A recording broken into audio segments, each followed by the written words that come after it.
দর্শক, বিএনপি বাংলাদেশের একটি বড় রাজনৈতিক দল এবং এই বিএনপিকে আমরা ভোট দিয়ে তাদেরকে নির্বাচিত করে নির্বাচন করেছি সরকার গঠনের জন্য। বিএনপির নেতাকর্মীরা সবসময় বলে এসেছে বিএনপি মুক্তিযুদ্ধকে, স্বাধীনতাকে, মুক্তিযুদ্ধের চেতনাকে সবসময় তারা ধারণ করে। আসলে সত্যি কি বিএনপি বাংলাদেশের মুক্তিযুদ্ধ, বাংলাদেশের স্বাধীনতাকে ধারণ করে কিনা, নাকি তারা ক্ষমতায় এসে এখন খুন আর ধর্ষণকে ধারণ করছে? প্রশ্নটি ছুড়ে দিলাম বর্তমান প্রধানমন্ত্রী জনাব তারেক রহমানের কাছে। দর্শক, সম্প্রতি পেপার পত্রিকায় একটি খবর প্রচারিত হয়েছে। সেই খবরের আলোকে আপনাদের আমি একটু দেখাতে চাই। বাংলাদেশের সাবেক প্রধানমন্ত্রী শেখ হাসিনা উনি 2023 সালে মুক্তিযুদ্ধ ও জাতীয় সঙ্গীত অবমাননাকারীদের শাস্তির বিধান রেখে একটি আইনের ধারা প্রণয়ন করেছিলেন, কিন্তু সেই আইনটিকে বর্তমান বাংলাদেশ সরকার বাতিল করেছে। সাইবার সুরক্ষা আইনে মুক্তিযুদ্ধ এবং জাতীয় সঙ্গীত অবমাননাকারীদের দায় মুক্তি দিয়ে একটি আইন পাশ করেছে। সেই আইনের 3টি পয়েন্ট আপনাদের কাছে তুলে ধরছি। 1 নম্বরে হচ্ছে রাষ্ট্রীয় অখণ্ডতা বিচ্ছিন্ন করার সব মামলা বাতিল। 2 নম্বর হচ্ছে ডিজিটাল মাধ্যমে প্রতারণার দায় মুক্তি। 3 নম্বর হচ্ছে 2023 সালের আইনের মুক্তিযুদ্ধ সংক্রান্ত ধারা বাতিল। যারা মুক্তিযুদ্ধকে অপমান করেছে, যারা মুক্তিযোদ্ধাদের অপমান করেছে, যারা দেশের স্বাধীনতাকে অপমান করছে, যারা জাতীয় সঙ্গীতকে অপমান করছে, তাদের এখন আর আইনের মুখোমুখি হতে হবে না এবং তাদের শাস্তিও আর পেতে হবে না। দর্শক, তাহলে আমরা এর থেকে কি বুঝতে পারি? বাংলাদেশের বর্তমানে 3টি দল ক্ষমতার শিখরে বসে আছেন। তারা হচ্ছে বিএনপি, জামাত এবং এনসিপি। জামাত ইসলাম বাংলাদেশের কখনো মুক্তিযুদ্ধের পক্ষে ছিলেন না।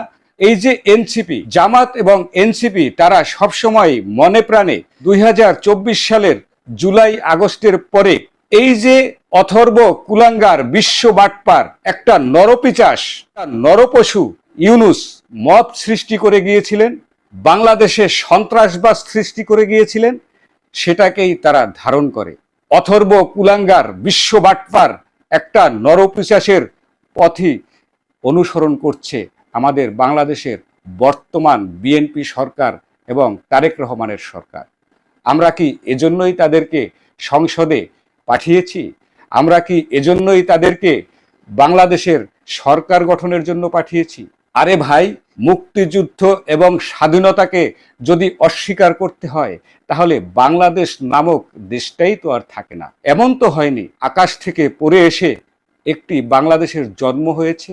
দেখুন, এনসিপি, জামাত তারা সবসময় বলে আসছে ইনসাফের কথা, আইনের শাসনের কথা। বিএনপিও একই কথা বলে আসছে। আসলে কি সেই আইনের শাসন, ইনসাফ প্রতিষ্ঠা হয়েছে? দেখুন তো, এই মেয়েটিকে আপনারা চিনতে পারছেন কিনা? চিনতে পারছেন না তো? এরপরে আরেকটি ছবি আপনাদের দেখাচ্ছি।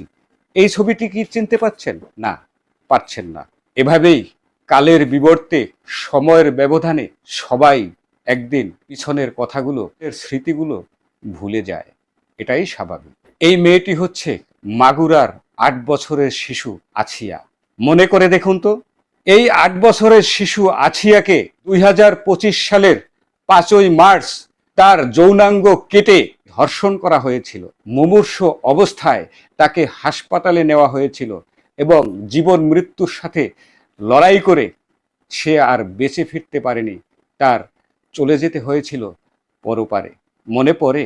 তখন এই আছিয়ার ধর্ষণ এবং হত্যার কারণে সারা বিশ্বের বিবেককে নাড়িয়ে দিয়েছিল। সেই আছিয়ার জানাজায় মামুনুল হক, আমাদের এনসিপির নেতৃবৃন্দ, হাসনাত, সার্জিস, এরা হেলিকপ্টারে গিয়েছিল সেখানে জানাজায় অংশগ্রহণ করতে। সেই বিচারটা কি হয়েছে?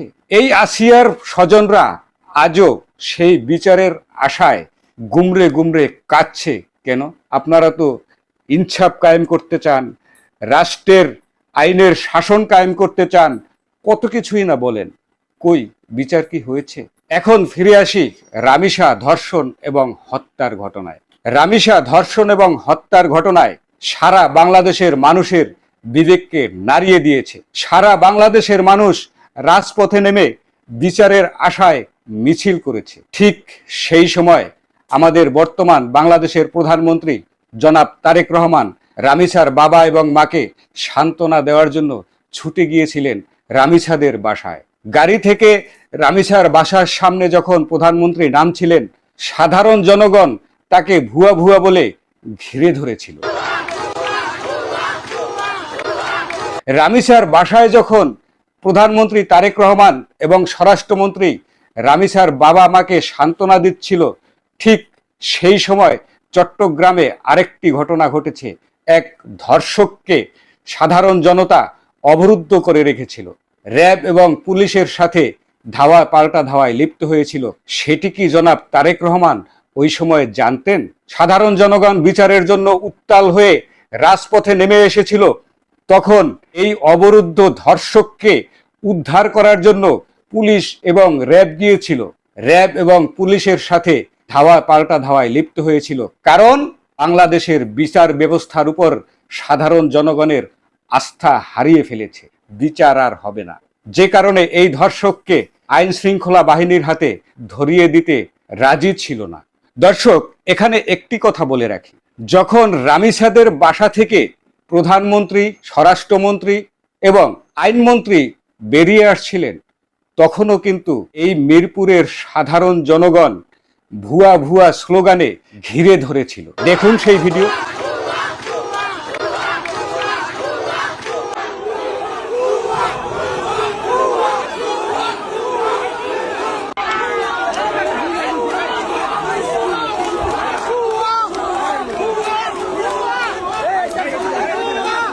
স্বরাষ্ট্রমন্ত্রী সালাউদ্দিন বলেছিলেন, আপনাদের কি কাণ্ডজ্ঞান নাই? এখন সেই কাণ্ডজ্ঞান কই গেল এই স্বরাষ্ট্রমন্ত্রী সালাউদ্দিন আহমেদের? যাক, এসব কথা ফিরে আসি চট্টগ্রামের সেই ধর্ষণ কাণ্ডের আইন শৃঙ্খলা বাহিনী এবং সাধারণ জনগণের ধাওয়া পাল্টা ধাওয়ার বিষয়ে। আইন শৃঙ্খলা বাহিনীর সাথে ধাওয়া পাল্টা ধাওয়া শুরু হয় এবং সেখানে এই বিএনপির কিছু অঙ্গ সংগঠনের নেতাকর্মীরা, যুবদল এবং ছাত্র দলের নেতাকর্মীরা এই সাধারণ জনগণদের আওয়ামী লীগের ট্যাগ লাগিয়ে পুলিশের সাথে ঝাঁপিয়ে পড়েছিল এই সাধারণ জনগণের উপরে। একটু বলেন তো কি যে ঘটনা? আওয়ামী লীগের দূষরা নামছে যেখানে। কিভাবে বুঝলেন আওয়ামী লীগ দূষর ভাই? অবশ্যই সব আওয়ামী লীগের দূষরা নামছে। একটু আপনার সাথে কথা বলার চেষ্টা করো ভাই, একটু বলেন ভাই, এদিকে আসেন, একটু কথা বলেন। আমার তাহলে কি ধর্ষণের বিচার চাওয়াটাও ভুল? তাহলে কি আমরা বুঝে নেব ধর্ষণ এবং খুনের ব্যাপারে বিচার চাইতে পারে একমাত্র আওয়ামী লীগের লোক, আর বিএনপি, জামাত, এনসিপি এরা শুধু ধর্ষণ এবং খুনের রাজনীতিকে লালন করে বাংলাদেশের স্বাধীনতাকে বিতর্কিত করতে চাচ্ছে? বাংলাদেশের বর্তমান প্রধানমন্ত্রী জনাব তারেক রহমানকে বলবো, আপনি রামিসার বাসায় গিয়ে সান্ত্বনা দিয়ে এসেছেন রামিসার বাবা মাকে, কিন্তু আপনি কতজন ধর্ষিত শিশু রামিসার বাসায় গিয়ে সান্ত্বনা দিবেন? আপনি কি জানেন, আপনি সরকার গঠন করার পরে 3.5 থেকে 4 মাসের ভিতরে বাংলাদেশের ধর্ষণের সংখ্যা বেড়েছে প্রতি মাসে 75%। এটা তো সরকারি হিসাবে। তাহলে বেসরকারি হিসাবে বাংলাদেশে প্রতি মাসে কতজন ধর্ষিত হচ্ছে এই শিশুরা? আপনি কয়জন ধর্ষিত শিশুর বাসায় গিয়ে তার বাবা মাকে সান্ত্বনা দিবেন? তাহলে আমরা কি বুঝে নেব? ধর্ষণ হত্যার পথেই আপনারা হাঁটছেন এবং সেটাই আপনারা লালন করছেন। জয় বাংলা স্লোগান দিলে তাকেই ধরে জেলে পুরছেন। জয় বাংলা স্লোগান দিলে আপনাদের লালিত পালিত কিছু সন্ত্রাসী গোষ্ঠী জয় বাংলা স্লোগান দেওয়া ব্যক্তিকে ধরে তাদেরকে মারধর করছে, পুলিশের হাতে তুলে দিচ্ছে, মুক্তিযোদ্ধাকে অপমান করছে, মুক্তিযোদ্ধাদের গলায় জুতার মালা দিচ্ছে, তাদেরকে পেটানো হচ্ছে, তাদের ঘর বাড়িতে আগুন দেওয়া হচ্ছে। কই, তখন তো পুলিশ উদ্ধার করতে যায় না? কেন একজন ধর্ষককে বাঁচানোর জন্য পুলিশ উদ্ধার করতে গেল? এর প্রশ্নের জবাব কি আপনি দিতে পারবেন জনাব তারেক রহমান? কেন পুলিশ একজন ধর্ষককে উদ্ধার করতে যায়, অথচ একজন মুক্তিযোদ্ধার উপরে যখন অত্যাচার করা হয়, ঘরবাড়ি জ্বালিয়ে দেওয়া হয়, তাদেরকে পিটিয়ে মেরে ফেলা হয়, তখন কেন তাদেরকে উদ্ধার করতে পুলিশ যায় না? পারবেন তারেক রহমান এর প্রশ্নের উত্তর দিতে? এই জন্য কি আপনাকে ক্ষমতায় বসিয়েছি আমরা? বাংলাদেশের অপমার সাধারণ জনতা আপনাদেরকে ভোট দিয়েছে একটি সুন্দর গণতান্ত্রিক রাষ্ট্রে পরিণত করার জন্য, একটি আইনের শাসন পরিণত করার জন্য, একটি সুন্দর রাষ্ট্র গঠন করার জন্য। পারছেন কি আপনি? আপনি যেখানেই দেখছেন জয় বাংলা স্লোগান দিচ্ছে তাকেই ধরে জেলে পুরছেন। অথচ আপনার বাবা একজন মুক্তিযোদ্ধা ছিল, এই বাংলাদেশের সার্বভৌমত্ব স্বাধীনতাকে ছিনিয়ে এনেছিল। যদি একজন মুক্তিযোদ্ধা অপরাধী হয়ে থাকে, জয় বাংলা স্লোগান দেওয়ার অপরাধে অপরাধী হয়ে থাকে, সেই অপরাধের অপরাধী আপনার বাবাও। পারবেন তার বিচার করতে? পারবেন তার মরণোত্তর বিচার করতে? করে দেখান।